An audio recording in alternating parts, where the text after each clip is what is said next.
akan membuat peta semuanya kita gambar. Mana laut kedalaman, garis pantainya di mana, kemudian laut teritorial, semua. Ini konsep utamanya di sini. Yang Pak Helmi. Baik, selamat pagi yang dihormati Dr. Musadun, kemudian Pak Dr. Hilmi dan Pak Dr. Jafron. Alhamdulillahirrahmanirrahim, pagi ini kita akan melaksanakan seminar proposal yang nanti akan disampaikan oleh Saudari Sapna Suryaning Tias dengan judul Strategi Rehabilitasi Mangrove Berbasis Dinamika Spasial Temporal Stok Karbon Permukaan tahun 1985 sampai 2025 berdasarkan analisis geospasial di Kecamatan Rembang. Untuk tesis ini di bawah bimbingan Bapak Dr. Muhammad Hilmi MSc dan Bapak Dr. Wasid Hidayat MSc. Saudara Sapna siap? Baik, sebelum ujian kita mulai, langkah baiknya kita berdoa dulu agar proses ujian diberikan kelancaran dan mendapatkan hasil yang terbaik. Berdoa kita mulai. Bismillah.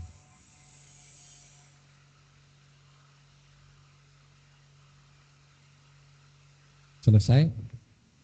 Jadi untuk ujian proposal ini akan kita bagi menjadi 3 sesi. Yang pertama yang pemaparan proposal tesis, mungkin waktunya 15 menit ya, Sabna. Kemudian yang kedua adalah sesi diskusi karena sifatnya masih ujian tes proposal, ya. Jadi nanti mohon masukan dari para peserta, para pemenang juga untuk nanti bisa menjadikan dengan objek Makin lokasinya kan juga lumayan jauh ini di Kecamatan Rembang, jadi masih kurang kan nanti kalau harus pulang lagi ke sana kan makan waktu, biaya, tenaga. Di mana ini? Kaliuntu. Pasar Baru itu Pak Purwanto ya sekarang. Oh, itu udah kayak Pak Yadi ya? Enggak tahu. Ya kemudian yang ketiga adalah sesi penetapan. Baik, untuk sesi pertama dipersilahkan Mbak Sapna untuk mempresentasikan proposalnya. Baik, sebelumnya Assalamualaikum warahmatullahi wabarakatuh. Selamat pagi Pak Fuad sebagai Ketua Penguji atau penguji pertama. Kemudian ada Pak Musadun sebagai penguji kedua. Kemudian ada Pak Helmi sebagai penguji ketiga atau sebagai pembimbing kedua. Lalu ada Pak Jafron sebagai penguji keempat atau sebagai pembimbing pertama.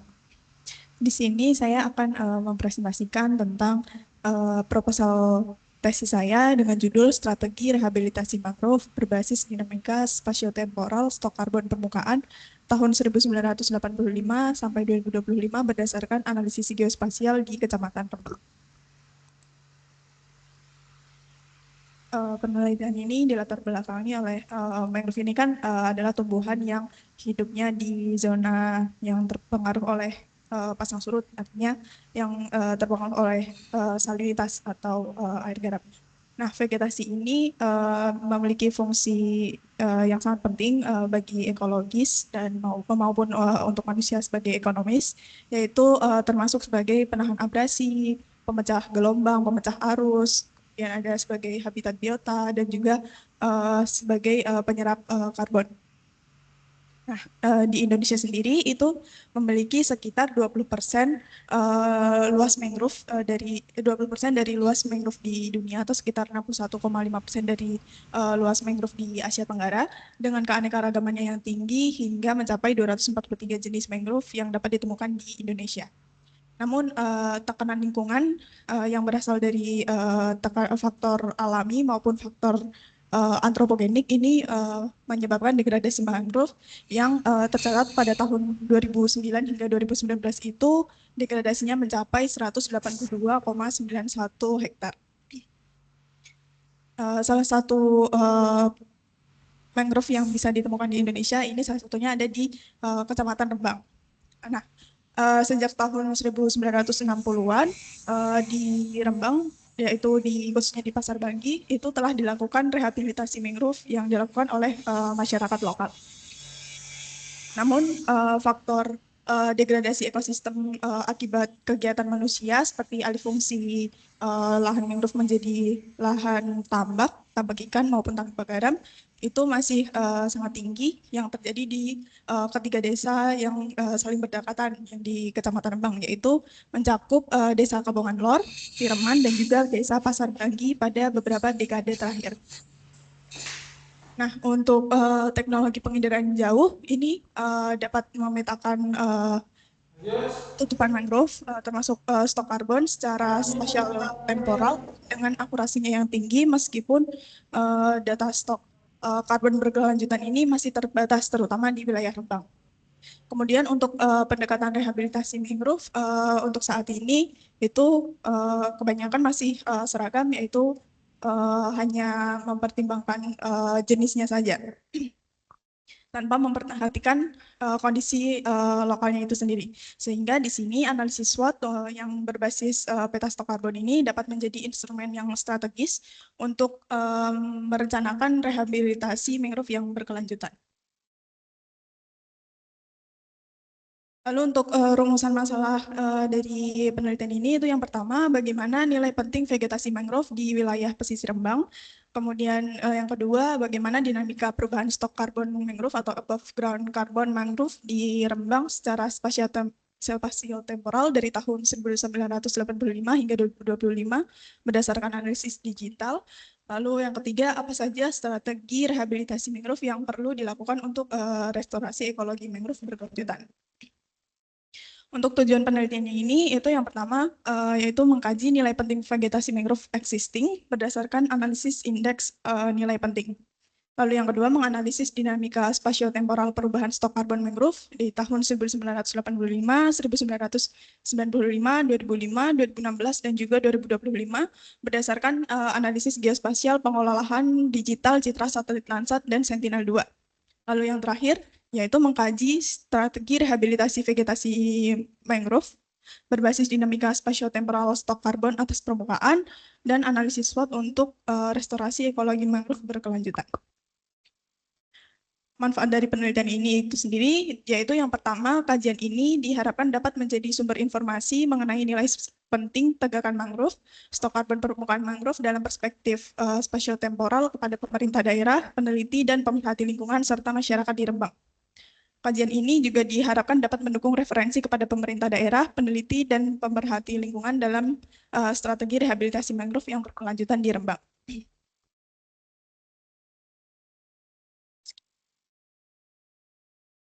Berikut ini adalah penelitian terdahulu yang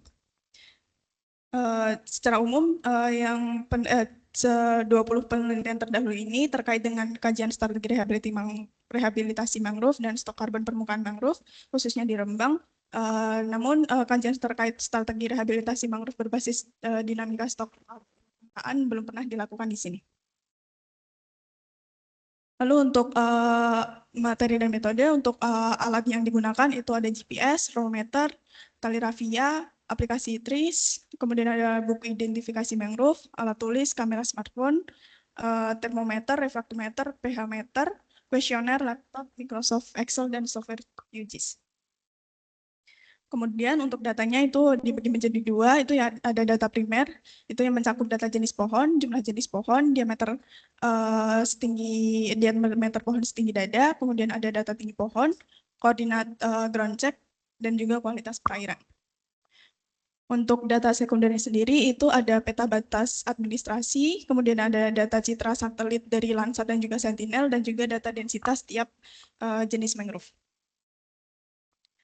Untuk lokasi penelitian ini sendiri itu berada di 3 desa yang ada di Kecamatan Rembang, yaitu ada Desa Kabongan Lor, Tireman, dan juga Pasar Banggi.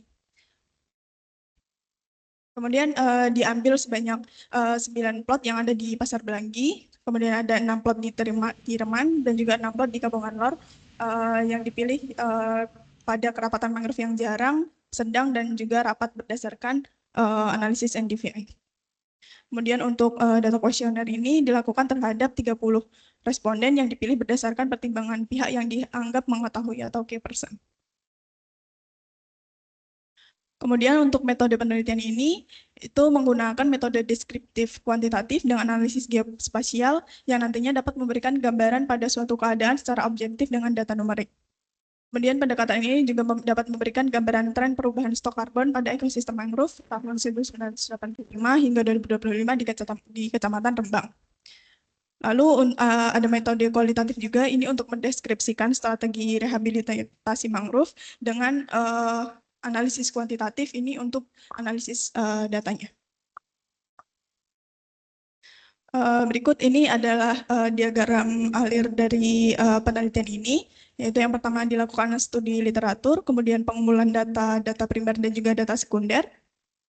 Kemudian dari data sekunder ini ada data citra Landsat dan juga Sentinel di tahun 1985 hingga 2025 yang kemudian dilakukan analisis cropping wilayah di area penelitian hingga nanti dihasilkan ekstraksi wilayah mangrove, kemudian ditransformasikan dengan NDVI. Kemudian dari data primer yang mencakup ada lokasi plot, jumlah jenis, DBH, dan juga tinggi pohon ini nanti dihasilkan biomasa juga yang nantinya diuji korelasi dan juga model regresi dengan NDVI. Kemudian menghasilkan estimasi biomasa yang kemudian dikonversikan menjadi stok karbon permukaan, kemudian dianalisis dinamika perubahan stok karbonnya. Lalu ada data primer lain yaitu ada kualitas perairan dan juga nantinya masuk ke analisis SWOT yang bersamaan dengan dinamika stok karbon, kemudian nantinya menghasilkan kajian strategi rehabilitasi mangrove di Kecamatan Rembang.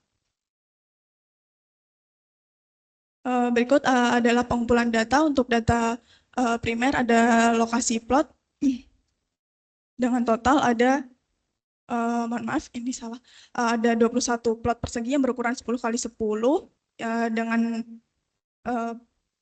pengambilan datanya menggunakan metode purposive sampling atau berdasarkan kriteria dan pertimbangan tertentu. Kemudian ada identifikasi jenis, lalu ada diameter setinggi dada atau pada ketinggian 1,3 meter di atas permukaan tanah.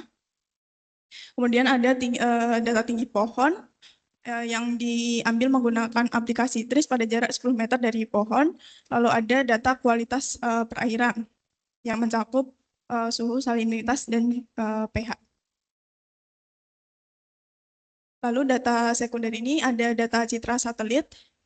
Satelitnya itu ada citra satelit Landsat 5, Landsat 7, dan juga Sentinel-2A yang diunduh melalui Google Earth Engine. Lalu ada peta batas administrasi, ini untuk memotong area studi yang di-download atau diunduh melalui website Global Administrative Areas. Lalu kemudian ada densitas pohon mangrove yang datanya diambil dari World Agroforestry Center. Kemudian untuk analisis datanya itu yang pertama untuk analisis indeks nilai penting. Untuk indeks nilai penting ini didapatkan dari penjumlahan antara kerapatan relatif, frekuensi relatif, dan dominansi relatif. Lalu untuk analisis dinamika stok karbon permukaan itu yang pertama dilakukan penghitungan biomasa permukaan yang diperoleh dengan menggunakan persamaan alometrik. Lalu yang kedua dilakukan cropping citra atau pemotongan area studi untuk memfokuskan agar petanya hanya berfokus pada wilayah yang diteliti saja. Lalu yang ketiga itu ada komposit citra, ini untuk menggabungkan 2 atau lebih citra yang memiliki karakteristik resolusi atau resolusi yang berbeda. Lalu yang keempat ada supervised classification, ini dilakukan untuk memetakan penggunaan lahan di suatu wilayah. Di sini membuat training area sebagai acuan untuk mengelompokkan piksel-piksel yang dibagi menjadi 2 klasifikasi, yaitu mangrove dan non-mangrove. Lalu yang kelima itu ada uji akurasi. atau uji ketelitian ini tahapan untuk menilai kesesuaian hasil klasifikasi dengan kondisi lapangan sehingga kebenarannya dapat diterima. Untuk uji akurasi sendiri ini nanti dilakukan perhitungan untuk produser akurasi, user akurasi, overall akurasi, dan juga kappa akurasi. Lalu yang keenam ada NDVI atau transformasi NDVI ini adalah indeks yang mengukur tingkat kehijauan vegetasi atau aktivitas fotosintesis pada vegetasi. Lalu selanjutnya dilakukan analisis statistik untuk melihat model regresi dan korelasi antara NDVI terhadap biomasa permukaan lapangan. Kemudian dari model regresi yang didapatkan ini nanti dapat digunakan untuk memetakan biomasa menggunakan citra atau waktu citra yang lain. Lalu yang terakhir itu ada pemetaan stok karbon permukaan. Jadi dari biomasa tadi dikonversikan menggunakan rumus nilai stok karbon, yaitu biomasa dikali 47% ini untuk mendapatkan nilai stok karbonnya. Kemudian untuk analisis data untuk kajian strategi rehabilitasi ini menggunakan analisis SWOT, IFAS, dan EFAS. Ini untuk ini dengan menentukan faktor internal dan eksternal. Kemudian yang selanjutnya setelah dapat faktor internal dan eksternal itu ada pembuatan matrix SWOT, dan kemudian yang terakhir itu penentuan posisi strategis untuk menentukan strategi mana yang cocok untuk dilakukan rehabilitasi mangrove di Kecamatan Rembang. Baik, sekian dari saya, kurang lebihnya mohon maaf. Saya kembalikan lagi ke Pak Fuad.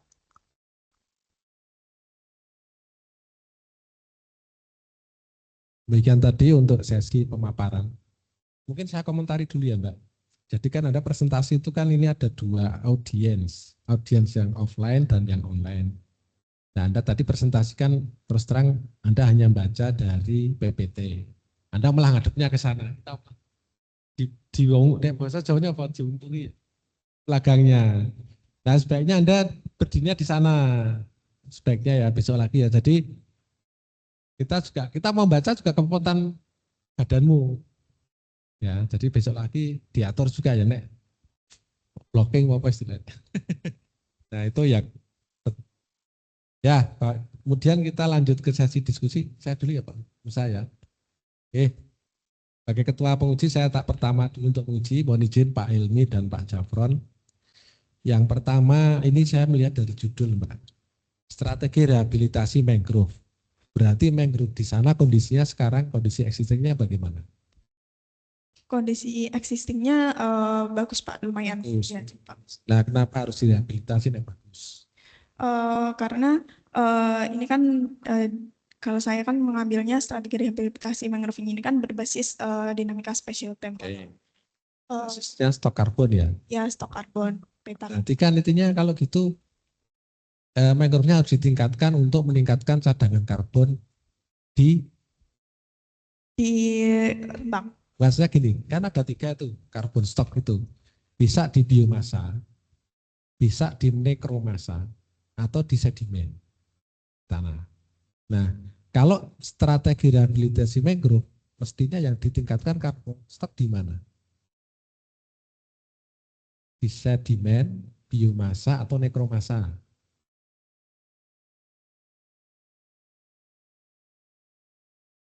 Di semua. Tahu ya? Ya. Yang ada di misalnya yang ada di tanaman mangrove-nya, tubuh mangrove-nya itu biomasa.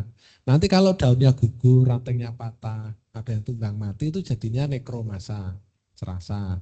Lah, ada yang nanti masuk lagi ke dalam sistem tanah, namanya karbon dioksida. Nah, yang Anda mau rehabilitasi kan mangrove. Berarti yang mau diperbaiki apa? Cadangan karbon yang di mana? Dari 3 tadi. Di mangrove-nya. Di mangrove-nya ya. Ya. Kenapa kok basisnya sekarang stok karbon yang di tanah? Di permukaan tanah. Permukaan maksudnya permukaan atas permukaan tanah, Pak. Gitu. Ya kan harus nek gitu kan biomasa. Nek di tanah itu kan pakai bulk density, pakai itu ya analisanya kan.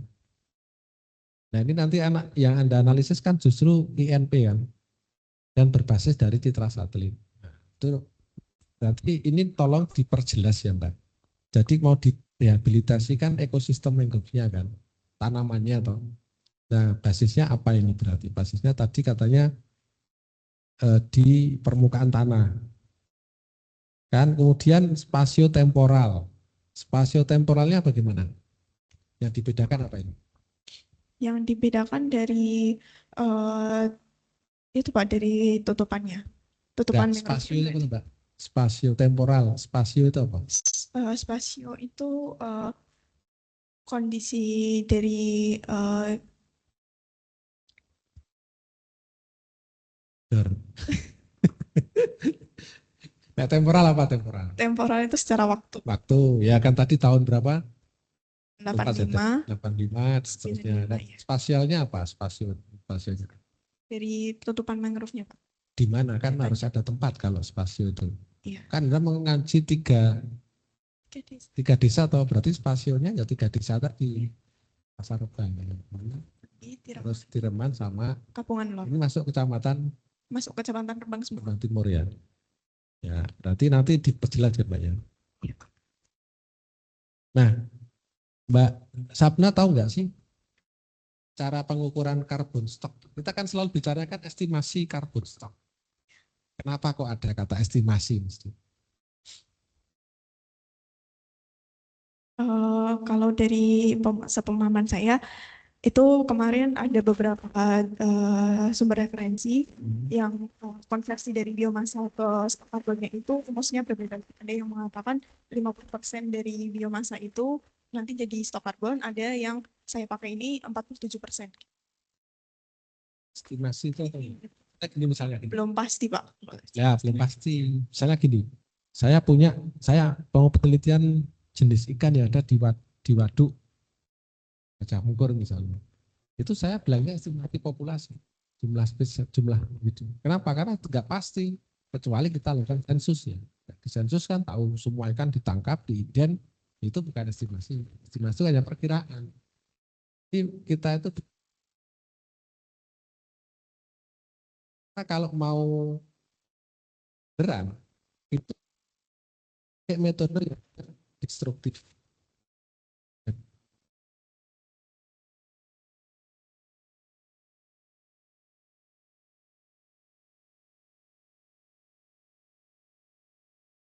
Kosok semua itu. Metode yang kedua itu dengan, jadi metode ada empat, Pak. Yang pertama adalah destruktif. Yang kedua itu non destruktif. Kalau non destruktif, kemudian dikalikan jenis atau peserta dari masing-masing spesies, nggak ketemu ya.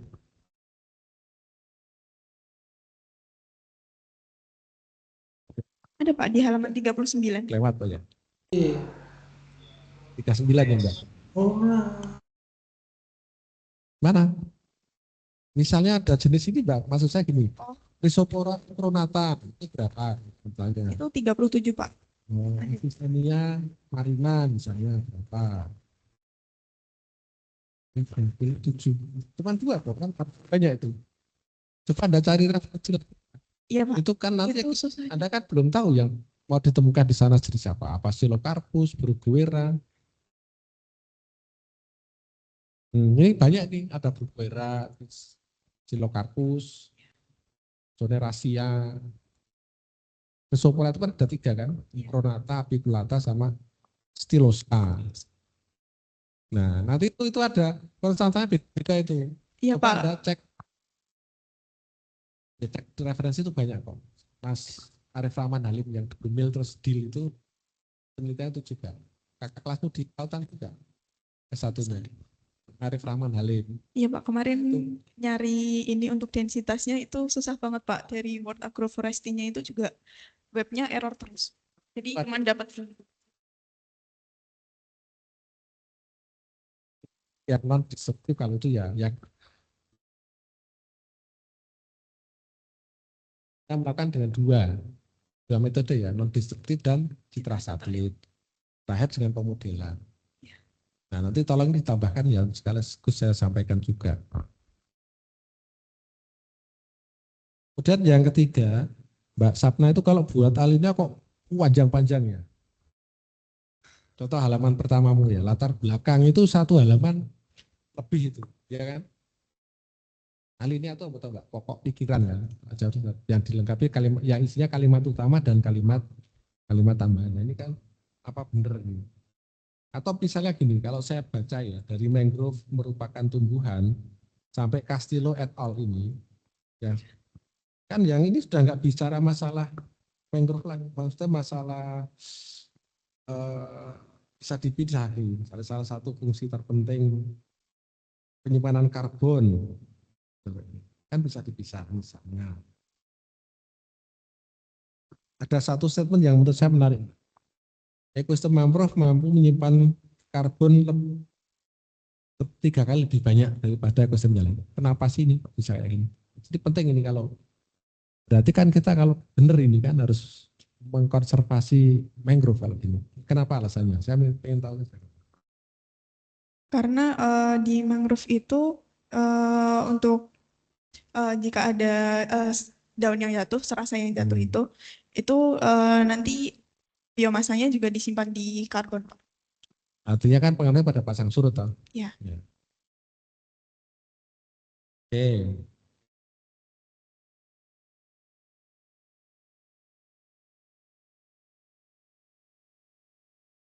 Ya, sekarang tujuan sekarang Mbak.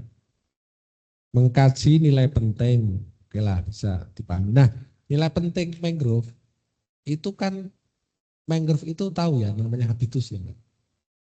Habitus itu perawakan. Perawakan itu kalau kita manusia itu ada yang remaja, ada yang anak-anak toh. Nah, mangrove itu ada juga, ada namanya strata pohon, strata tiang, pancang. Nah, ini mau tiga-tiganya diukur atau cuma yang pohon saja? Fokus di pohonnya saja, Pak. Nah, padahal yang itu kan juga nyimpan karbon juga, yang tiang dan pancang. Iya. Bener nggak? Iya. Kan pohon, terus ada yang kayak semak gitu lah. Nah, menurut saya kok diukur sekalian ya. Nah, karena kan Anda mau kerja dengan karbon, kalau hanya pohon saja nanti hasilnya bisa bias ya. Misalnya contoh gini ya, dari 3 itu ternyata yang di Tireman dari Citra Selatan itu hijau, tapi ternyata yang banyak di situ adalah strata tiangnya.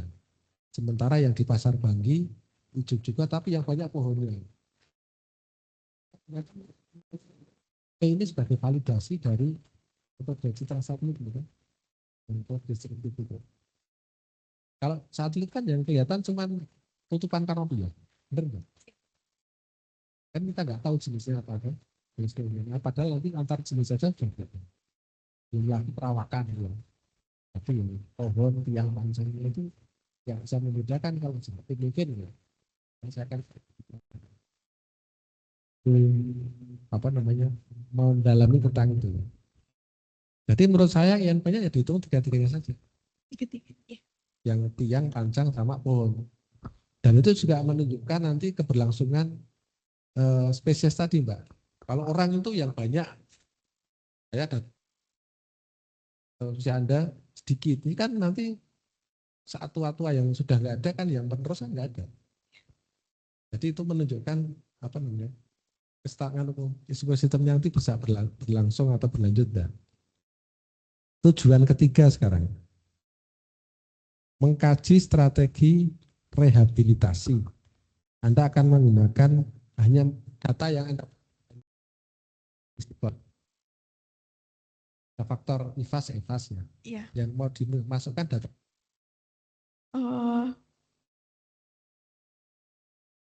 Ada data dari stok karbonnya, terus ada kualitas perairan sama INP-nya tadi, Pak. Kalau untuk sesuatu yang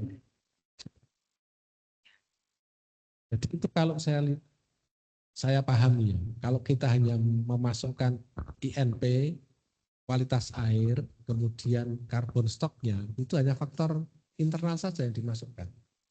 Eksternalnya belum ada, padahal untuk SWOT kan harus ada eksternal faktor. Contoh misalnya, bagaimana dengan kebijakan? Ada enggak peraturan kabupaten, peraturan bupati atau peraturan desa bahkan terkait dengan pengelolaan mangrove di situ? Ada enggak misalnya partisipasi masyarakatnya? Setahu saya di Rembang itu ada Pak Yadi dulu ya yang mempelopori penanaman itu sejak tahun 70 berapa sampai berapa puluh hektar.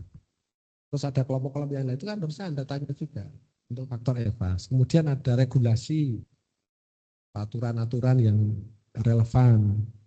Satu lagi mungkin ada semacam apa ya? Ya tadi kebijakan, partisipasi masyarakat dan mungkin kelompok-kelompok nelayan.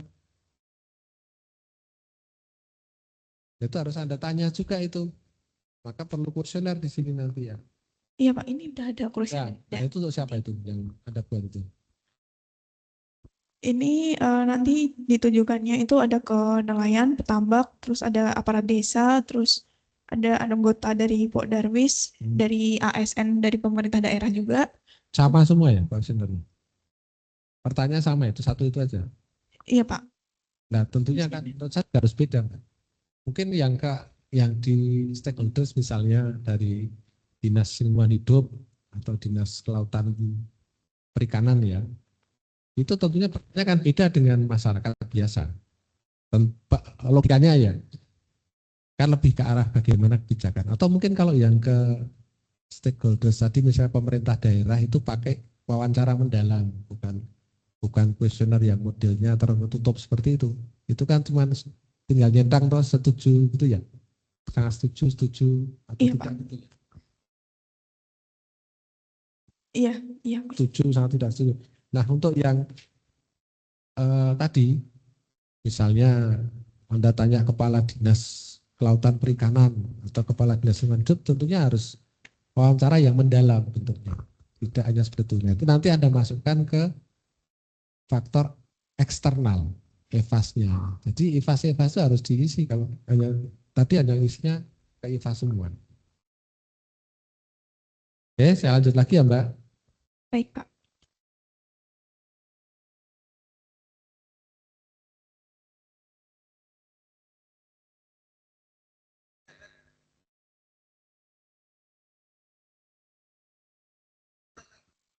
Harus dimasukkan ke kerangka berpikir ya Mbak ya. Faktor ini kan yang di data primer kan cuma komposisi jenis. Tutupan kanop itu data primer apa sekunder? Di kerangka berpikirnya Mbak Sabna. Kan ada itu data primer, komposisi jenis, P primer. Tutupan kanopi, primer apa sekunder itu? Sekunder Pak. Sekunder, karena Anda pakai satelit toh. Iya. DPH, tinggi pohon, primer, oke. Koordinat ground check, kualitas, oke. Jadi nanti ada yang pindahkan. Nah kemudian yang ini tadi, yang data-data untuk ngisi eksternal mau ditaruh di mana ini? Betulnya primer juga atau ini? Kebijakan, pemerintah, regulasi, partisipasi, ini kan nanti primer juga. Ya ini nanti dimasukkan ya Mbak berarti ya.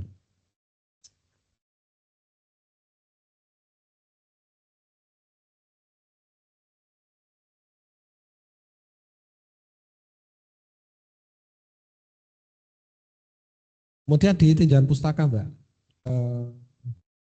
jadi mangrove itu dari tepi luar atau seaward, jadi dari yang mepet pesisir ke dalam itu kan ada zonasinya.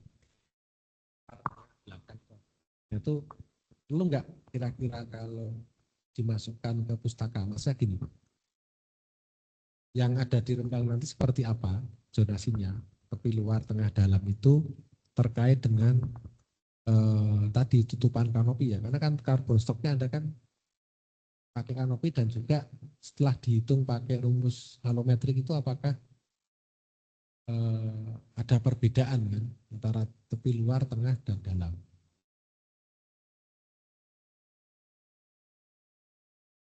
Oke, saya lanjut lagi ini ke metode Mbak. Coba dibuka halaman 33. Ini ada peta lokasi penelitian. Ini terus terang saya bingung. Peta ini menunjukkan apa ya ini ya? kan menunjukkan desa atau Mbak? Karpik, maksudnya kan desa ya, kalau dilihat dari legendanya kan Kabongan Lor, Pasar Bangi, dan Tireman. Iya. Apakah kondisi mangrove-nya seragam tuh antar tiga desa ini? Kenapa Anda tidak punya citra satelit yang menunjukkan kawasan mangrove dari masing-masing desa ini? Bisa nggak dicari? Kan lebih pas kalau Anda menampilkan mangrove-nya toh. Iya. Kelihatan lah ketebalannya atau panjangnya lah. Panjangnya kan beda nih dari tiga desa dengan panjang pantai, garis pantai yang berbeda. Dan ketebalan mangrove dari masing-masing desa. Ketebalan itu dari luar sampai dalam itu. Iya. Ya kan? Katanya lebih pas pakai itu. Iya, Pak.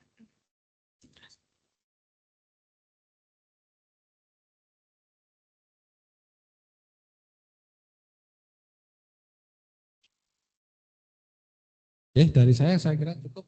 Nah, coba dipersilakan. Baik, Pak. Terima kasih, Pak Fuad. Halo, cek. Sudah normal ini posisi suaranya dari kelas. Terima kasih. Monggo dilanjut. Ya, terima kasih. Assalamualaikum warahmatullahi wabarakatuh. Waalaikumsalam. Pada Pak Buat selaku Ketua Sidang Seminar Proposal ya. Baik, ada beberapa masukan dari saya. Yang pertama, biasanya di proposal itu ada abstrak ya Mbak. Tapi di sini kok saya cari-cari abstraknya nggak ada. Biasanya kan kalau mau lihat proposal secara keseluruhan itu garis besarnya di abstrak gitu ya. Apa di Prodi nggak ada? Ada ya maksudnya ya. Di daftar isi juga nggak ada abstraknya. Coba nanti dilengkapi ya Mbak. Iya, Pak. Siap. Soalnya abstrak itu nanti akan bisa melihat di situ masalah, kemudian tujuan penelitian, metode penelitian, sama harapannya nanti. Outputnya apa. Itu terus kemudian ya sama dengan Pak Buat tadi yang disampaikan apa yang pertama Anda ingin melihat di sini tujuannya adalah apa tadi tujuan pertama Anda itu nilai penting vegetasi mangrove ya. Jadi perumusan masalah itu ada research question itu kan. Ya, research question itu nilai pentingnya vegetasi mangrove. Nah, apa tidak dianalisis dinamika luasan mangrove-nya gitu. Kira-kira nanti ada analisis itu enggak? Nah, nanti ada, Pak. Masuk ke yang nomor 3 nanti. Karena Yang nomor iya di tujuan nomor 3 itu. ya enggak lah. Jadi itu Yang nomor 2. kan beda. Jadi Anda melakukan pertama analisis dinamika spasial temporal ya. Iya. Itu luasan mangrove. Jadi luasan mangrove itu nanti kan Anda akan regresi dengan stok karbonnya. Ya kan? Sehingga nanti sejauh mana hubungan antara stok karbon dengan luasan mangrove-nya kan? Nah itu. Jadi yang pertama itu Anda analisis itu. Kalau analisis nilai pentingnya ada sudah di pengantar nilai pentingnya mangrove untuk menyerap karbon itu oke lah kan sudah ada anunya teori-teorinya itu. Justru yang pertama yang perlu Anda lakukan identifikasi dan analisis dinamika spasial temporal mangrove dari 85 sampai 2025 ya kan.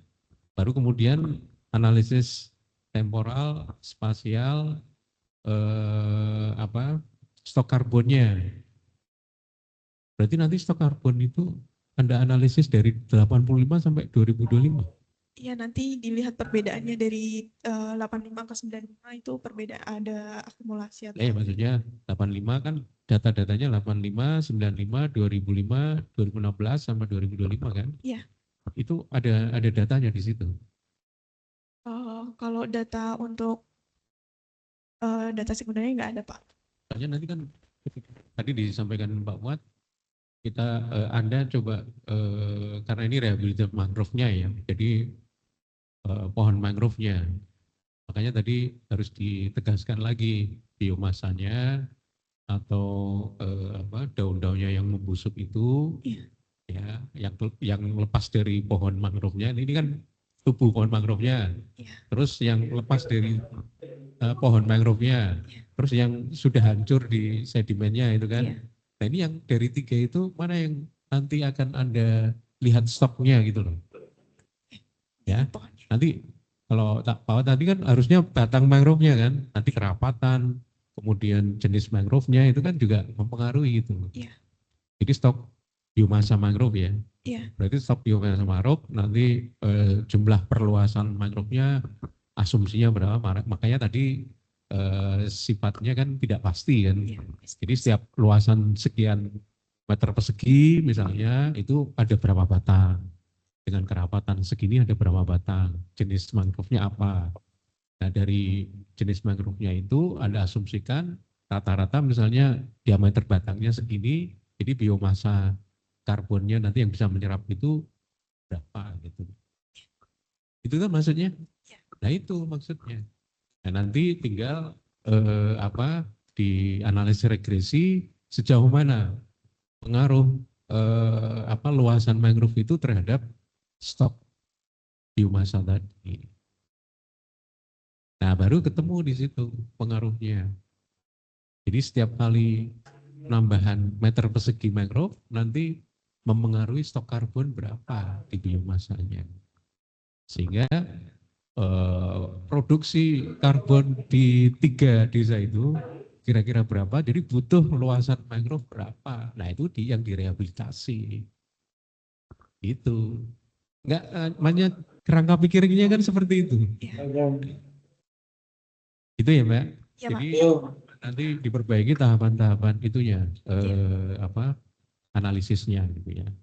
Baru kemudian rehabilitasi. Nah tadi saya juga setuju dengan Pak Muad. Sebab ini ada SWOT ya. SWOT, kalau saya lihat Anda kan akan melakukan SWOT kualitatif sama kuantitatif. Ya. Karena kalau SWOT kualitatif itu nanti produk akhirnya matrik. Yang Anda sebutkan di halaman berapa itu? Halaman 42. Matriknya di 43C, poin B. Itu SWOT kualitatif. Nah, SWOT kuantitatif yang Anda pakai perkalian bobot dan rating itu SWOT kuantitatif. Nanti produk akhirnya kuadran ini. Ya. SWOT kualitatif sama kuantitatif harusnya nanti sama temuannya. Nah, tinggal Anda yang mana yang mau Anda gunakan gitu. Dua-duanya. Nanti kalau ketemunya beda gimana? Misalkan pakai satu saja gitu. Salah satu. Salah satu. Nanti khawatirnya kalau dua-duanya nggak match malah bingung strateginya nanti. Nah, kemudian memang SWOT itu kuncinya Anda menentukan SWOT-nya, bagaimana kelebihan atau kekuatannya, kekurangan atau kelemahannya, terus kemudian peluang dan tantangannya. Lah, nyusun kekuatan, kelebihan, itu kan internal ya. Peluang dan tantangan itu kan eksternal. Nah itu Anda confirm ke pakar. Jadi informan yang harus Anda pakai itu pakar di situ. Ya. Nah nanti dari pakar-pakar itu yang menentukan internal kekuatan untuk rehabilitasi mangrove itu apa saja di sini. Apa yang mereka pilih gitu kan. Nah itu yang nanti Anda jadikan sebagai poin-poin kekuatannya. Jadi nggak ngarang sendiri. Jadi menentukan kekuatan internal rehabilitasi mangrove itu berdasarkan pendapat para pakar. Rencana ada berapa pakar yang nanti Anda akan jadikan sebagai informan untuk menentukan kekuatan kelemahan itu tadi? Kalau yang itu kemarin belum sempat terpikirkan Pak, karena sudah Nah, punya. yang 30 responden itu apa? Itu untuk responden dari kuesionernya, Kuesioner apa itu? SWOT apa kuesioner yang lain? yang SWOT. Nah, iya yang SWOT kan? Iya. Nah itu harusnya ada kelompok kan kalian. Oh iya, sudah ada. Iya. Jadi Anda kelompokkan responden, 30 responden itu nanti yang milih kekuatan rehabilitasi mangrove berapa di situ. Ya. Terus kemudian yang milih kelemahan hanya berapa yang dipilih. Jadi Anda nanti ketika ditanya, Anda menentukan kekuatan dan kelemahan di SWOT itu prosesnya seperti apa? Anda bisa cerita di situ. Bahwa itu bukan wangsit dari langit, bukan pilihan Anda, tapi itu berdasarkan wawancara ataupun penyebarkan kuesioner dari misalnya 30 responden tadi. Oh iya iya. Misalnya berapa persen yang memilih kekuatan misalnya Anda tentukan 90% lah. 90% yang memilih kekuatan ini A B C D yang Anda sodorkan itu berapa gitu. Nah, terus kemudian sekalian ditanya di situ setelah mereka menentukan itu ditanya ya setuju dan sangat tidak setuju tadi ya skala Liketnya itu sangat setuju berapa nanti bobotnya per masing-masing variabel berapa terus skornya kalau sini kan rating bobot kali skor gitu kan itu nanti berapa, nanti tinggal Anda hitung, kalau Anda menggunakan analisis SWOT kuantitatif nanti akan ketemu koordinatnya tadi, X, Y-nya. Jadi X itu kan internalnya, selisih antara kekuatan dan kelemahan. Nanti Y-nya itu selisih antara peluang dan tantangan gitu kan. Nanti akan ketemu X, Y-nya, koordinatnya nanti di kuadran berapa. X, Y-nya, kalau X-nya negatif berarti kan dia, X-nya negatif berarti dia sebelah kiri. Nah, kalau Y-nya positif berarti di atas kan, ketemunya nanti kiri atas kan. Ya. Nah, nanti strateginya apa di situ? Keluar. Nah, ini Anda ketika menyusun proposal itu sedetail mungkin sebagaimana tadi saran dari Pak Fuad. Jadi teknisnya itu seperti apa? Desain surveinya, kebutuhan datanya, supaya nanti nggak bolak-balik ke sana. Jadi semua data harusnya bisa dapatkan secara utuh gitu ya. Dan ini juga jadi di proposal ini supaya proposal ini bisa nanti aplikatif gitu ya. Anda jadikan sebagai pedoman turun di lapangan, Anda harus secara detail menyusun desain surveinya. Contohnya gini, misalnya Anda melakukan analisis dinamika luasan mangrove spasio-temporal ya, spasial temporal. Lah itu dari 85 sampai 2025.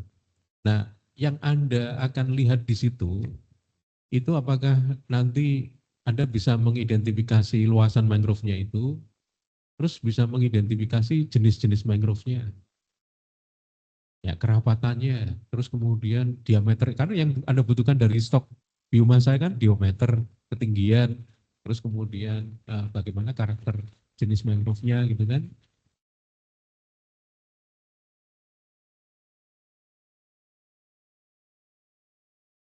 Jadi kalau dari sepemahaman saya Pak, ini kan ngambil data di lapangan dulu untuk existing tahun 2025. Terus nanti dihasilkan modelnya. Nah nanti dari modelnya ini nanti bisa dipakai untuk ya prediksi dari tahun-tahun sebelumnya. Gitu. Ya berarti Anda kan model yang existing ada. Iya. Dari Yang luasan existing. segini, sampelnya rata-rata jenis mangrove-nya ini. Misalnya per meter kotak persegi ya. Kotak meter persegi itu mangrove-nya kerapatannya ini, jenisnya ini, tingginya ini, diameternya ini gitu misalnya. Itu. Atau gimana? Enggak, nanti ada model regresinya Pak, nanti yang dipakai R kuadratnya. Itu regresi berganda atau cuma regresi aja? Regresi antara NDVI dengan biomasa di lapangan Pak. Variabel Y-nya apa berarti? Stoknya. Variabel Y-nya apa? Variabel Y-nya Y sama dengan kan regresi itu kan Y sama dengan konstanta kali X kan. Kalau regresi itu regresi tunggal. Kalau regresi berganda kan konstanta plus alfa X1, alfa beta X2 gitu kan. Nah itu yang Anda pakai nanti regresinya apa? Regresi berganda atau Regresi yang Hah? regresi yang dia sama dengan A plus BX. konstanta plus BX itu? Iya. X-nya cuma satu. Berarti Y-nya apa? Variabel Y itu apa? Y-nya itu biomasa. Biomasa berarti kondisi batangnya ya, pohon mangrove-nya. Ya. Terus X-nya? X-nya itu dari NDVI-nya. Y-nya itu NDVI. Tanya malah bingung. Artinya sebetulnya X itu hasil perhitungan dari tadi AGB apa AB apa tadi AGB ya. Ya AGB itu kan dipengaruhi oleh konstanta, densitas kayu, diameter sama tingginya kan. Nah itu Anda cara nanti menghitungnya gimana? Misalnya dalam satu luasan begitu kan beraneka ragam jenis mangrove-nya, diameternya, tingginya, terus kemudian densitas kayunya, itu kan berbeda-beda. Nanti yang dihitung dari jenis mangrove yang dominan, Pak. Jadi misalkan di satu plot itu Ah, dominan Rhizopus flammata, nanti yang dipakai yang itu. Gitu. yang dominan berarti Iya, yang dominan. itu. Ya. Terus dari hasil AGB tadi diregresikan. Iya, diregresikan dengan NDVI. Terus ngecek validnya gimana? Proses validnya itu pada proses di mananya?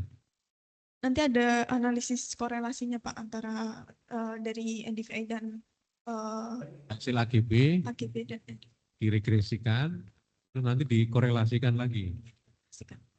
Nanti analisis statiknya ada dua, ada korelasi dan regresi.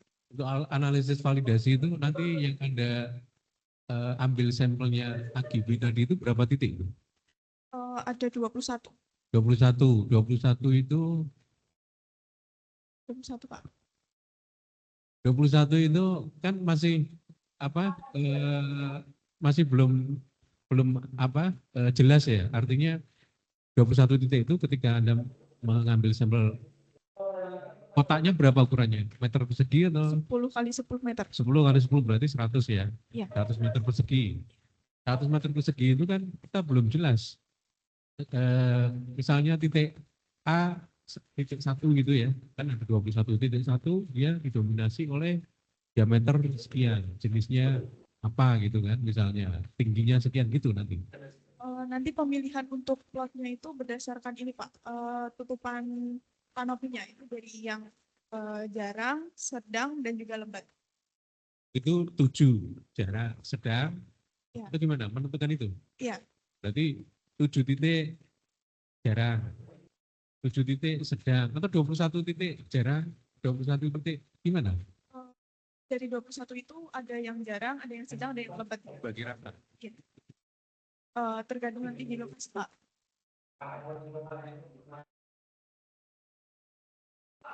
Yang jarangnya itu cuma bisa diambil saja, tapi diusahakan untuk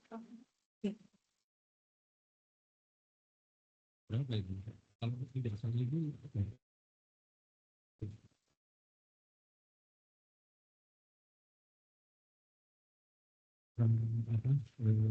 meyakinkan gitu.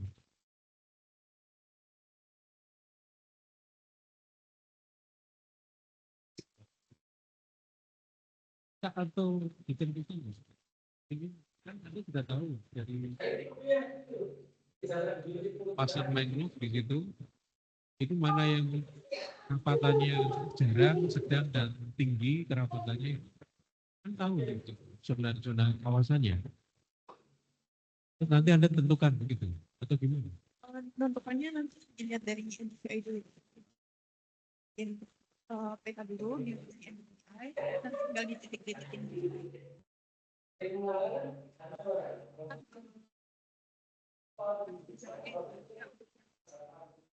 Lebat. Ya. Terus nanti dititik-titikin, terus nanti baru disamperin ke lapangan, diambil datanya gitu. Oh berarti gitu. Ya. Berarti harusnya 30 warna yang biru muda, 30 untuk warna yang biru sedang, biru tinggi, hijau ya, hijau yang muda, hijau sedang, hijau tua gitu misalnya gitu. Nah itu baru oke, nanti bisa ditentukan validnya. Oh ternyata benar di lapangan yang hijau muda itu tingkat kerapakannya jarang. Yang hijau sedang itu sedang, yang hijau tua itu tinggi misalnya gitu. Yang kerapatan jarang sedang dari NDVI. Nah untuk petanya gimana? Peta peta apa? Satelitnya udah dapat datanya. Lagi diusahakan Pak untuk yang Landsat 5 itu yang tahun Sudah dipastikan dulu karena ini sebenarnya sudah mematok 85, Ya. 95, 2016, tapi yakin ada ya. Kemudian ada itu, kemudian nanti ada 85 nggak ada, berarti ada nanti judul tesnya berubah. Karena ini 85 jadi nggak ada datanya terus nggak dianalisis. Ya saya kira itu. Jadi gini, untuk proposal ini tolong Anda detailkan tahapan-tahapannya, kebutuhan datanya, kemudian masing-masing tahapan itu Anda jelaskan kebutuhan datanya apa, cara mendapatkan data bagaimana, nanti dianalisis kompilasi datanya setelah dapat di lapangan seperti apa, kemudian nanti dianalisis dengan tools apa, outputnya harapannya apa. Jadi kalau menurut saya Anda kan punya tahapan analisis itu. Jadi ada dinamika, menganalisis dinamika luasan mangrove, ya, menganalisis stok karbon, menganalisis strategi. Nah itu Anda jabarkan untuk menganalisis luasan mangrove, dinamika luasan mangrove, datanya dari mana? Anda dapatkan, cara mendapatkan data itu seperti apa? Terus nanti dikompilasi seperti apa? Dianalisis dengan tools apa? Nanti outputnya apa di situ? Jadi harapannya kan Anda mengetahui dinamika 85 sampai 2025 luasan mangrove kan? Seberapa tingkat kerusakannya? Dari 85, syukur-syukur Anda bisa menganalisis di situ 85 kenapa 95 rusak parah, ada kegiatan apa di situ, ada aktivitas pembangunan apa di situ. Itu lebih bagus lagi. Soalnya nanti masuk ke rehabilitasi, strategi rehabilitasinya bagaimana kegiatan itu diantisipasi gitu loh supaya nggak merusak. Terus kemudian untuk stok karbonnya nanti datanya seperti apa, dianalisis seperti apa, termasuk tadi SWOT-nya. SWOT kalau Anda pastikan sudah pakai yang kuantitatif saja itu tadi ya, nah itu cara menentukan kekuatan kelemahannya bagaimana, menentukan peluang dan tantangannya seperti apa, terus kemudian nanti mendapatkan nilai bobot dan skor bagaimana, itu harus dijabarkan di sini, ya, sehingga nggak ada yang tercecer nanti.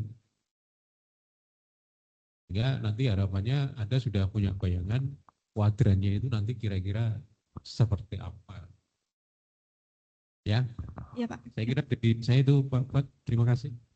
Baik, terima kasih Pak Musadun. Terima kasih Pak Musadun yang cukup detail ya, terutama untuk metodologi, masukan-masukan beliau cukup banyak.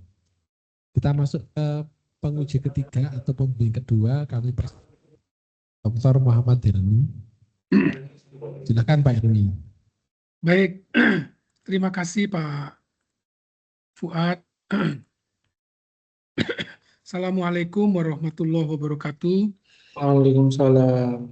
Warahmatullahi wabarakatuh. Yang saya hormati Pak Fuad selaku ketua dari penguji pada seminar proposal tesis ini. Yang saya hormati Bapak Dr. Musadun ya sebagai penguji yang kedua. Pertanyaannya sangat komprehensif ya Pak Musadun dan detail. Mungkin saya bisa sarankan juga sebagai pembimbing kedua agar saudari Sapna ini bisa juga konsultasi dengan Pak Musadun ya. Karena beliau dari perencanaan wilayah dan kota, mereka teman-teman di PWK tuh paham betul bagaimana SWOT itu diselenggarakan. Analisis SWOT itu dijalankan. Mereka menggunakan tools itu cukup intensif di perencanaan tata ruang. Kemudian juga terkait bagaimana menyusun strategi. Nah, ini juga saya kira Pak Musadun cukup menguasai. Selain nanti juga diskusi dengan Pak Jafron, ya kemudian dengan saya yang terkait teknis di pengolahan data satelit dan pemetaannya. Terima kasih Pak Musadun ya. Yang saya hormati Bapak Dr. Jafron, kemudian yang saya hormati juga Saudari Sapna Suryaning Tias ya, yang sudah melakukan seminar proposal tesis pada pagi hingga siang hari ini. Saya sedikit mempertajam gitu ya pertanyaan Pak Musadun, karena di posisi ini saya berperan juga sebagai penguji. Jadi sebagai informasi awal bahwa Saudari Sapna ini cukup rajin untuk konsultasi, kemudian terutama terkait yang teknis di penginderaan jauh dan pengolahan datanya. Saya lihat riset ini secara teknis cukup kompleks dan rumit, terutama di pengolahan data satelit ya, karena menggunakan data satelit cukup tua dari tahun 1985,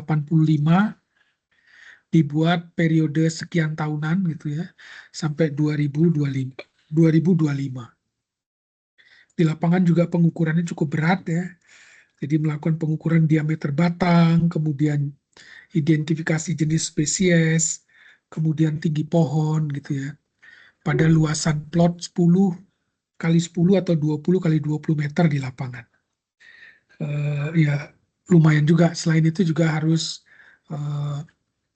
mendistribusikan wawancara ya, kuesioner dan wawancara, kemudian diplot ke dalam apa namanya SWOT analisis, sehingga ketemu nanti di kuadran berapa posisinya, kemudian disusun strateginya. Jadi ya lumayan berat lah untuk S2. Baik, karena sekarang saya bertugas sebagai penguji. Gitu ya. Jadi ada bagus pertanyaannya Pak Musadun tadi ya, terkait bagaimana citra karbon itu dihasilkan. Jadi yang salah satu basis utamanya adalah bagaimana menyusun peta sebaran karbon, sebaran stok karbon permukaan ya, above ground carbon, ABG,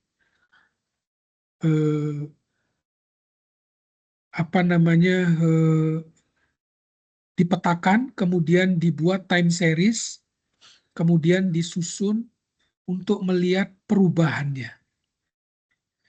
Jadi karena basis dalam penyusunan strategi ini adalah perubahan dari karbon itu, perubahan dari stok karbon. Misalnya karbon 1985, seperti ini luas dan pola sebarannya. Karbon tahun 2000 misalnya, seperti ini luas dan sebarannya. Kemudian 2025 seperti ini luas dan sebarannya. Nah, itu yang menjadi basis. Selain sebaran, itu juga dilihat mana yang mengalami degradasi, mana yang mengalami pertumbuhan, gitu ya, mana yang tetap. Nah, itu pola-pola seperti itu yang dijadikan dasar untuk menyusun rehabilitasi. Nah, saya bertanya kepada saudari Sapna, bagaimana agar strategi rehabilitasi ini bisa berbasis dinamika spasio-temporal. Ya, bisa dipahami pertanyaan saya. Jadi kita akan, saudari Sapna akan menyusun strategi rehabilitasi mangrove. bagaimana agar strategi rehabilitasi ini bisa berbasis dinamika atau perubahan mangrove yang tadi saya sampaikan. Silakan Mbak atau Saudari Sapna.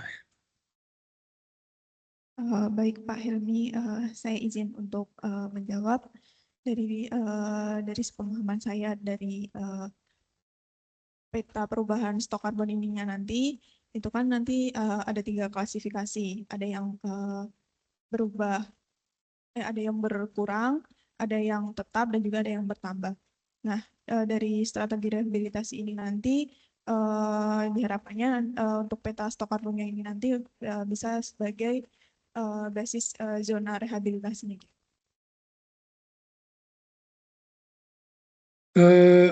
Jadi yang responden nanti kan men-share pertanyaan-pertanyaan ya.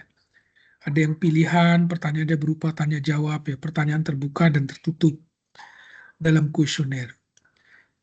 Kepada ahli, juga kepada stakeholder kunci yang lain.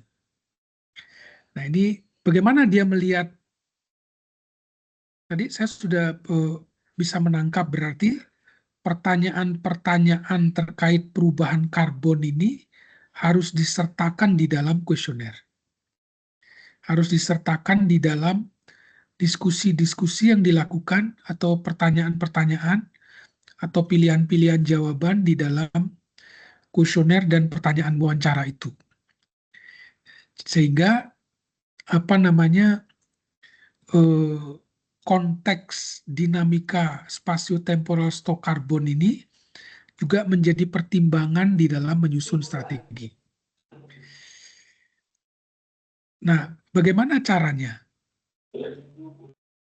Misalnya kalau langsung pertanyaan itu ditanyakan kepada salah satu responden, gitu ya, itu dia tidak tahu bagaimana dinamika spasio-temporal stok karbonnya. Nah, bagaimana caranya? Saudari Sapna ini menanyakan, karena pertanyaan-pertanyaan ini nanti jawaban-jawaban itu mengarah kepada apa strategi rehabilitasi mangrove di masing-masing bagian tersebut. Misalnya di daerah yang dia tetap tidak berubah sepanjang tahun dari 85 sampai 2005. Itu strateginya apa? Misalnya strateginya adalah pengawasan saja gitu ya. Atau penyuluhan sifatnya. Kemudian kalau dia mangrove yang lokasi-lokasinya itu perubahannya drastis, selalu mengalami erosi sepanjang tahun, rusak misalnya. Nah itu strateginya apa gitu ya.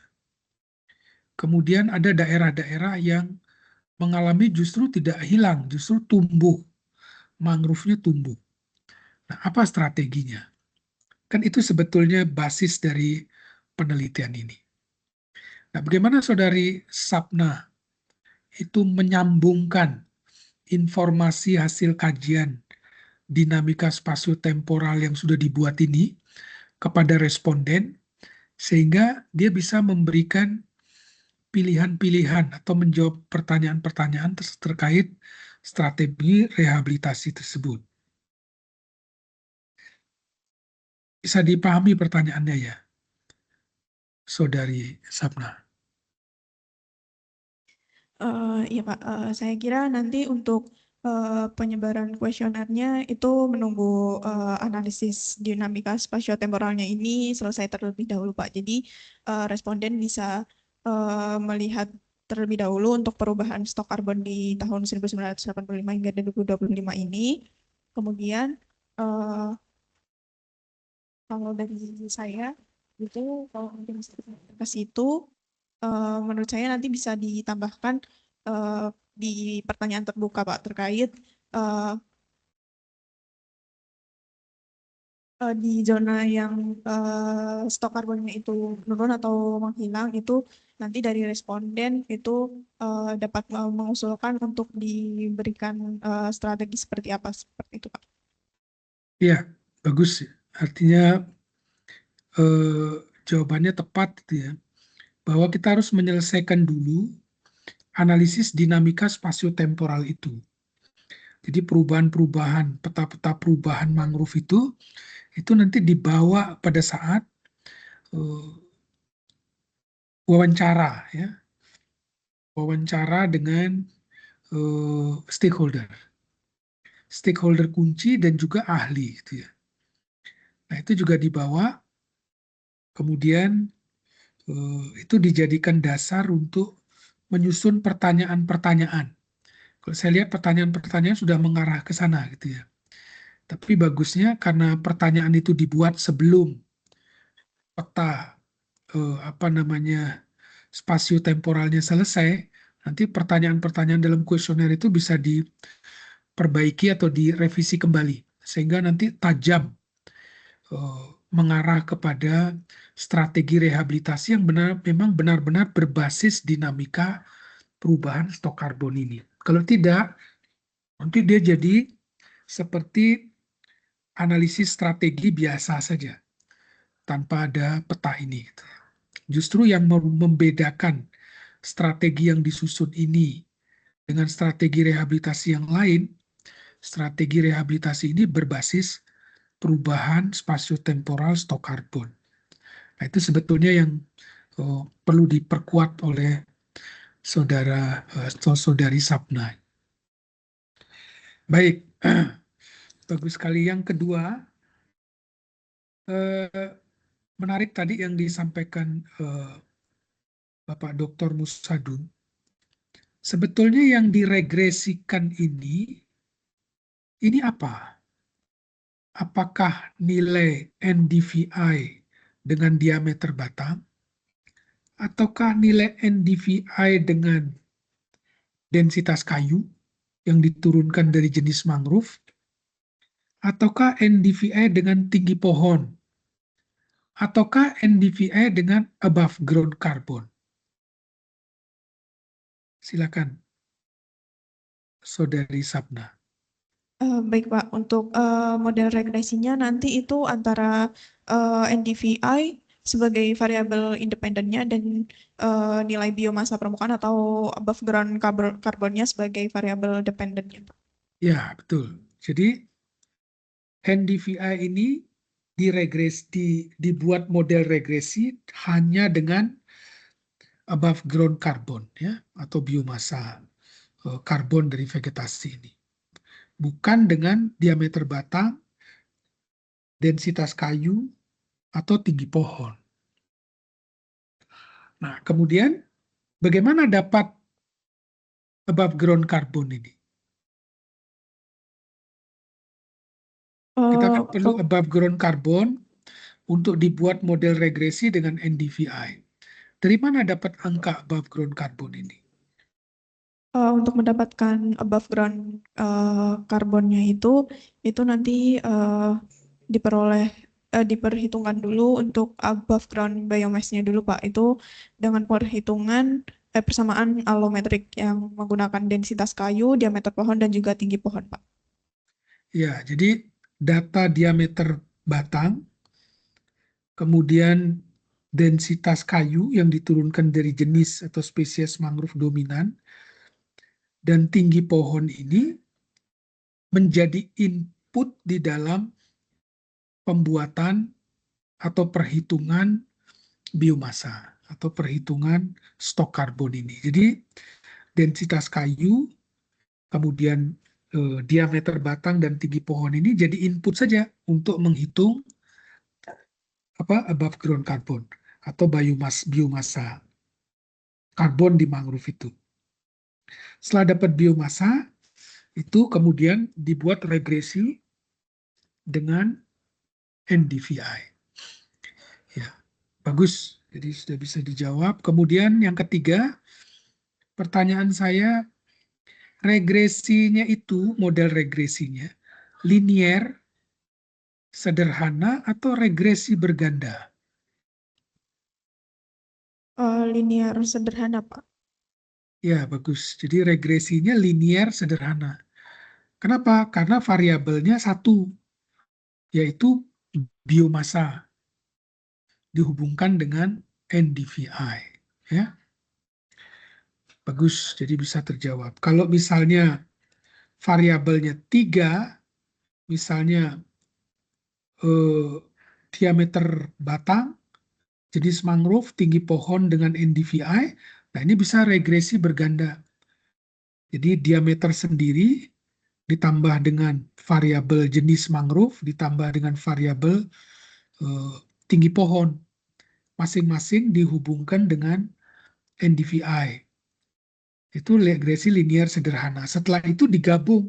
Bagaimana bertiga ini digabung, kemudian diregresikan dengan NDVI itu linear berganda. Tidak, jadi kita menggunakan linear sederhana yang mengintegrasikan antara NDVI dengan above ground carbon. Jadi bagus ya, sudah bisa dijawab dengan baik oleh Saudari Sapna.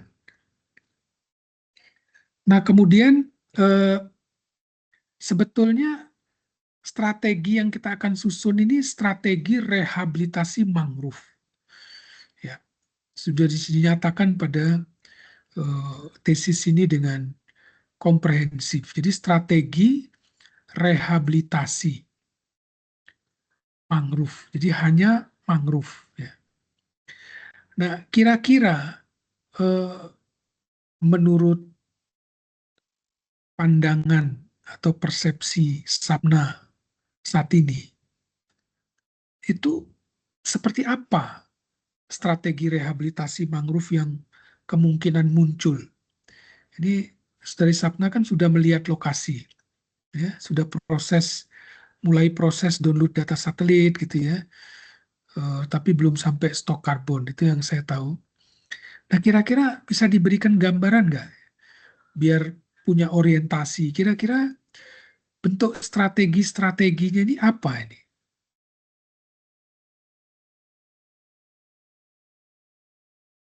Bentuk strateginya ini mungkin kalau dari menurut saya itu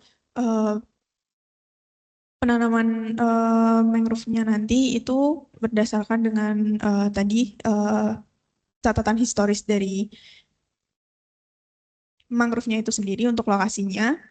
Kemudian dari partisipasi masyarakat untuk penanaman mangrove di Kecamatan Rembang sana, dan juga dukungan dari pemerintah, begitu Pak. Ya, saya sudah dengar jawabannya ya. Jawaban itu tidak salah, tapi terlalu umum dia. Masih terlalu umum. Jadi kalau saya bisa kasih gambaran yang saya tangkap dari hasil kajian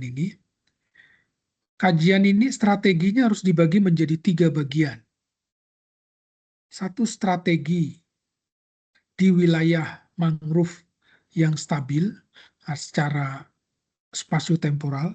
Jadi secara spasio-temporal, dinamika spasio-temporal itu stabil, tidak banyak berubah. Nah, ini sendiri.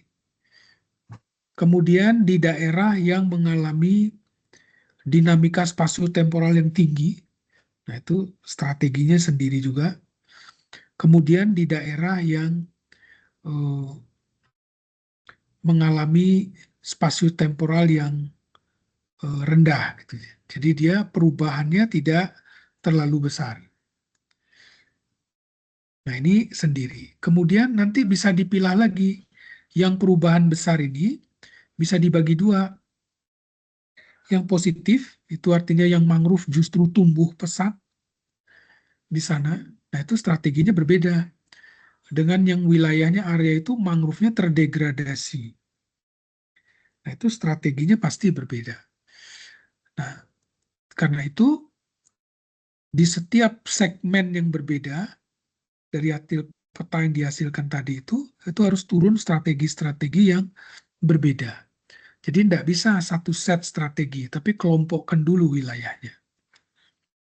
Nah, kemudian agar Sapna bisa membayangkan seperti apa strateginya, coba dicari dari berbagai pustaka, itu apa saja strategi rehabilitasi yang pernah dilakukan baik di lahan di daratan maupun di lahan pesisir. Lihat apa saja. Kemudian dibuat list, misalnya rehabilitasi dengan penanaman pohon, ya.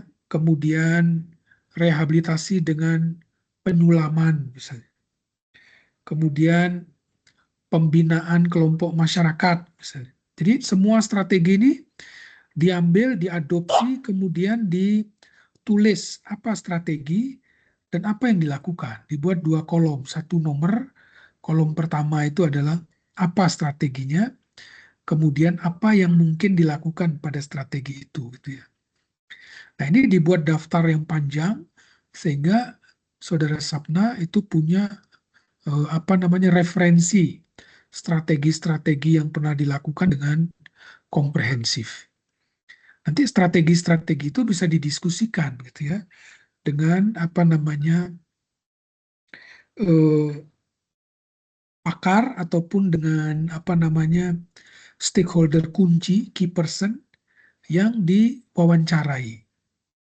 Ya, jadi itu bisa didiskusikan. Kalau menggunakan ini mungkin nggak gitu ya dilakukan dan jadi sehingga bentuknya bukan interview tapi in-depth interview, wawancara mendalam. Karena ada bagian-bagian dari pertanyaan itu yang menggali data dan informasi.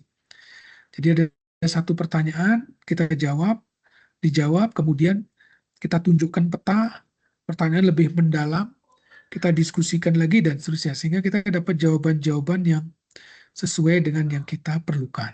Jadi bentuk wawancaranya nanti itu adalah in-depth interview, wawancara mendalam. Jadi kita menggali tidak hanya bertanya dengan pilihan seperti kuesioner, juga tidak hanya kita bertanya, dia menjawab langsung kita gunakan, tidak. Tapi di situ ada seperti dialog dan diskusi. Ya. Agar sampelnya tidak terlalu banyak, respondennya, kita menggunakan stakeholder kunci atau key person. Contoh misalnya kalau kita tanyakan nelayan tambak, maka cari ketua kelompok nelayannya. Nah itu kita dapat 1 orang itu, tapi betul-betul menguasai. Sehingga kita tidak perlu mengambil banyak responden dari nelayan, tapi cukup 1 atau 2 orang ketua kelompok nelayannya yang kita anggap paling menguasai terkait hal tersebut. Kemudian kalau di pemerintah daerah, itu kita cari pakar-pakar orang-orang dari pemerintah yang memang bidangnya terkait dengan rehabilitasi mangrove. Misalnya kita cari tidak harus kepala bidang, bisa juga bagian teknis, tapi dia betul-betul bidangnya sesuai dengan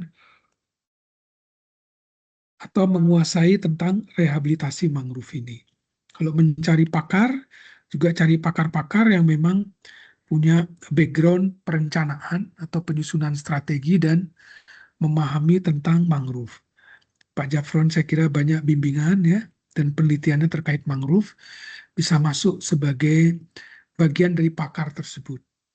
Pak Musadun juga punya pengalaman terkait bagaimana menangkap persepsi masyarakat dan menyusun strategi.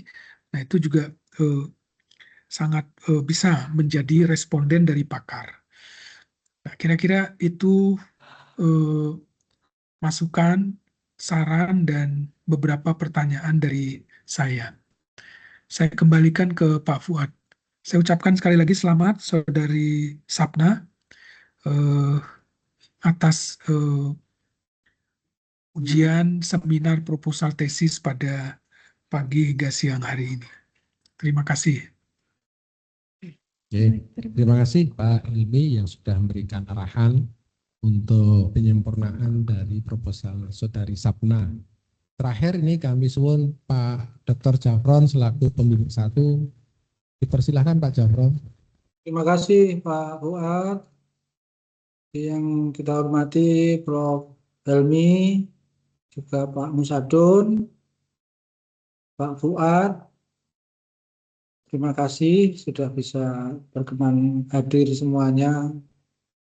Meskipun saya sendiri malah online. Saudari Sapna, saya sampaikan selamat karena sudah menyajikan paparan mengenai proposalnya dan saya kira sangat-sangat menarik sekali karena dari penguji tadi tanggapannya luar biasa sekali, antusias sekali mengenai keberhasilan dan luaran yang nantinya diharapkan memberi kontribusi. Jadi tadi sudah direkam ya untuk catatan dan komen-komen dari beliau-beliau. Saya kira saya sebagai pembimbing sangat banyak mendapatkan masukan, terutama yang terkait dengan strategi tadi, strategi rehabilitasi. Jadi model-modelnya memang harus dieksplorasi sehingga nanti agak kesesuaian.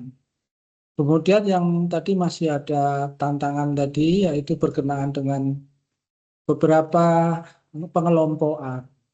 Jadi Sapna sendiri membagi ke dalam kerapatan tinggi, kerapatan sedang dan rendah.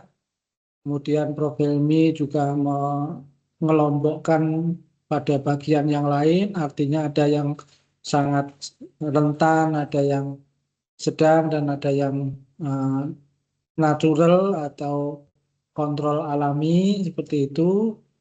Dan juga ada dari saya mungkin ya sebenarnya lebih fokus ke blok usia tanam, sehingga ada usia tanam tua lebih dari 10 tahun, mungkin antara 10 sampai 5 tahun dan sebagainya, ada blok. Jadi pada intinya teknis penanaman itu kan per blok begitu. Cuman memang setiap blok itu tidak selalu menghadapi hidrosianografi yang sama. Jadi ada yang memang sudah blok lama tetapi nggak berhasil isinya penyulaman. Nah itu untuk kategori Pak Helmi lebih cocok karena tantangannya lebih besar. Dan nanti kita diskusikan lebih lagi. Untuk luasan saya kira tadi ya, yang dikalkulasi tadi, luasan itu ya sebenarnya angka yang dihitung itu yang menggunakan indeks nilai penting. Indeks nilai penting itu juga bisa mewakili berbagai luasan, tapi samplingnya ya tetap antara 10 sampai 25 tahun. Jadi nanti dikonversi ke luasan standar yaitu hektar. Ya meskipun di lapangan nanti juga agak susahnya karena di lapangan itu kan isinya tambak. Jadi kalau mau menghitung satuan hektar itu ya harus menarik meteran yang sangat panjang. Tapi tetap kita usahakan nanti volumenya karena daerahnya berupa daerah tambak atau ada tambaknya, kemungkinan ya tetap harus terrepresentasi, bukannya hanya bagian daratnya yang isi mangrove saja, tapi ya daerah yang isinya tambak pun akan menjadi volume yang kita perhitungkan. Yang kedua, terkait dengan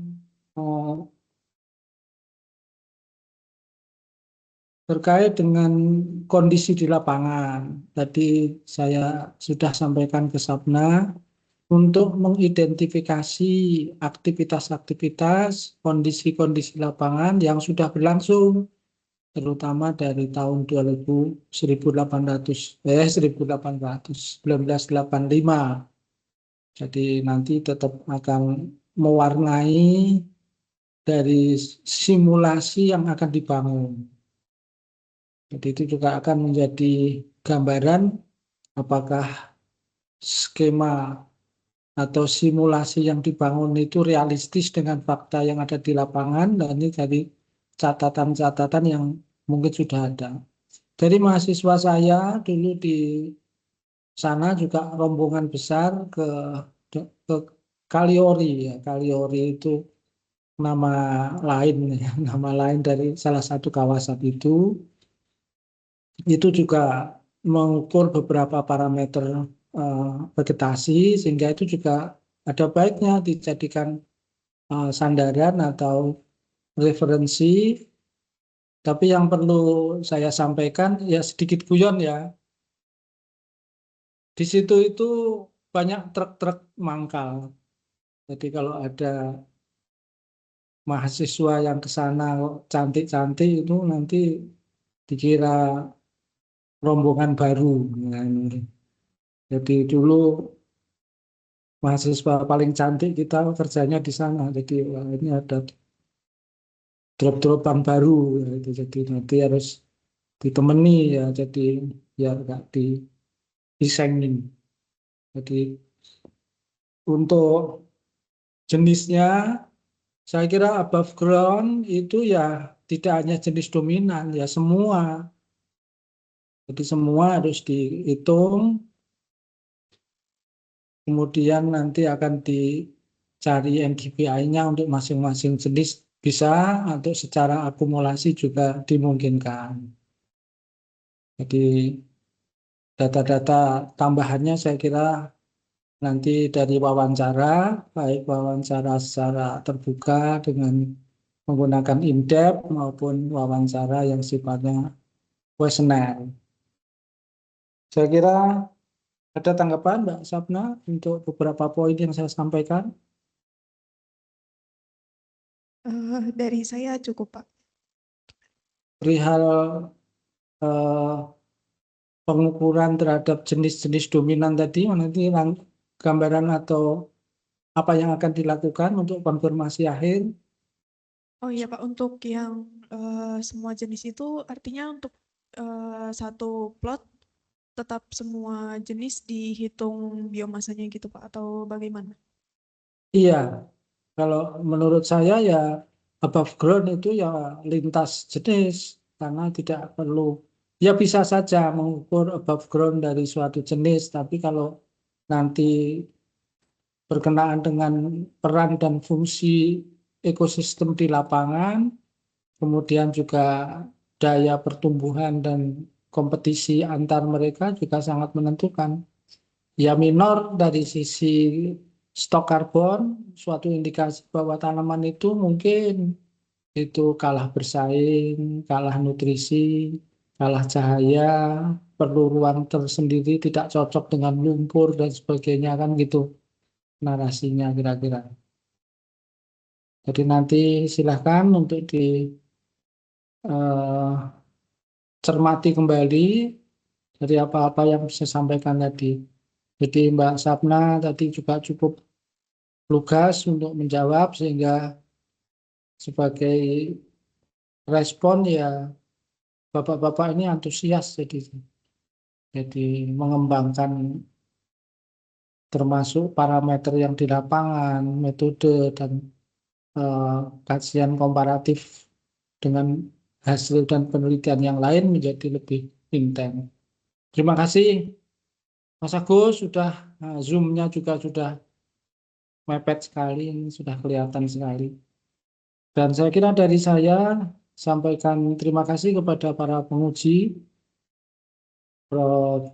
Helmi, Pak Fuad, dan juga Pak Musa atas masukannya. Nanti mohon izin untuk mencermati mekanisme SWOT-nya ya Mbak Sapna dengan Pak Musadun, agar angka-angka yang muncul itu lebih bisa diimplementasikan ke dalam analisa SWOT. Saya kira demikian yang dapat kita sampaikan. Kami kembalikan ke Pak Pimpinan Sidang, Pak Fuad. Matur suwun. Assalamualaikum warahmatullahi wabarakatuh. Waalaikumsalam warahmatullahi wabarakatuh. Terima kasih Pak Japron atas tambahannya. Jadi ini tadi closing statement dari Pak Japron. Intinya kamu jawabnya bagus, sehingga malah pengujinya antusias. Ya. Oke, baik, kita sudah sampai ke penghujung acara ujian karena waktu sudah menunjukkan hampir pukul 12. Dipersilakan Mbak Sapna untuk keluar sebentar ya. Recordnya di off kan, nanti biar nggak kebaca. Enggak